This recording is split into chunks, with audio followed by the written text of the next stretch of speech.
ಇನ್ನು ರಾಜ್ಯದಲ್ಲಿ ಚರ್ಚೆ ಆಗ್ತಾ ಇರುವಂತ ವಿಚಾರ ಅಂತಂದ್ರೆ ಅದು ಸಿಎಂ ಮತ್ತೆ ಡಿಸಿಎಂ ಕೂಗು. ಅಂದ್ರೆ ಹೆಚ್ಚುವರಿಯಾಗಿ ಡಿಸಿಎಂ ಹುದ್ದೆ ಸೃಷ್ಟಿ ಆಗಬೇಕು, ಸಿಎಂ ಬದಲಾವಣೆ ಆಗಬೇಕು ಅಂತೇಳಿ ಇದನ್ನ ಹುಟ್ಟಿ ಹಾಕಿಸಿದ್ದು ಬೇರೆ ಯಾರೂ ಅಲ್ಲ, ಕಾಂಗ್ರೆಸ್ ನಾಯಕರೇ.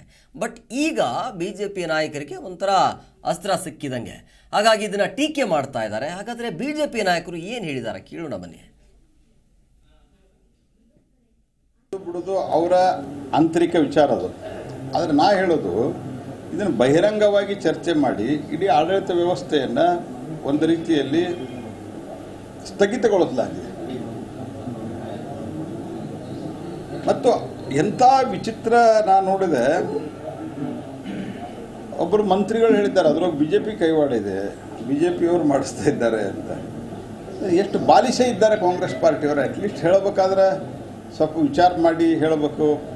ಇಲ್ಲ ನಮ್ಮಲ್ಲಿ ಇರುವಂಥ ಈ ಇನ್ಡಿಸಿಪ್ಲಿನನ್ನು ನಾವು ಹತೋಟಿಗೆ ತರ್ತೀವಿ. ಅವರು ಡಿ ಕೆ ಶಿವಕುಮಾರ್ ಅವ್ರು ಯಾರಾದರೂ ಮಾತಾಡಿದರೆ ಹುಷಾರ್ ಅಂತ ಹೇಳ್ತಾರೆ.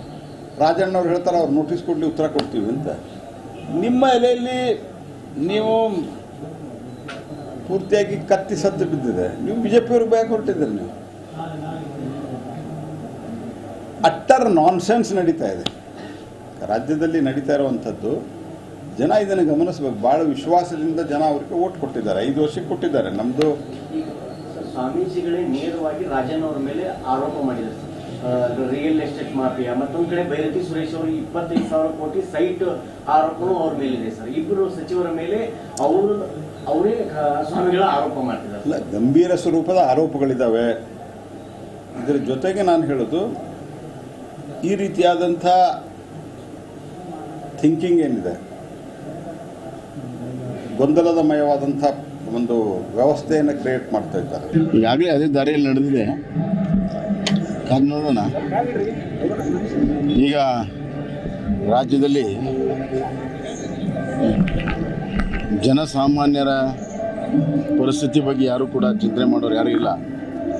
ಈಗ ಬರೀ ಕುರ್ಚಿಯ ಕಚ್ಚಾಟ ನಡೆದಿದೆ. ನನಗೆ ಅನ್ನಿಸ್ತಾ ಇದೆ, ಇಷ್ಟು ಅನುಭವ ಇರುವಂಥ ಮುಖ್ಯಮಂತ್ರಿಗಳು, ಉಪಮುಖ್ಯಮಂತ್ರಿಗಳು, ಇತರ ಮಂತ್ರಿಗಳು ಇದ್ದು ಈ ಥರ ಕುರ್ಚಿಗಾಗಿ ಕಚ್ಚಾಟ ಮಾಡೋದು ಇದು ಕರ್ನಾಟಕ ಹಿತದೃಷ್ಟಿಯಿಂದ ಅಲ್ಲ, ಸ್ವಹಿತದೃಷ್ಟಿಯಿಂದ ಇದು ಅತ್ಯಂತ ಜನಸಾಮಾನ್ಯರು ಅತ್ಯಂತ ಖಂಡನೀಯವಾಗಿ ನೋಡ್ತಾ ಇದ್ದಾರೆ.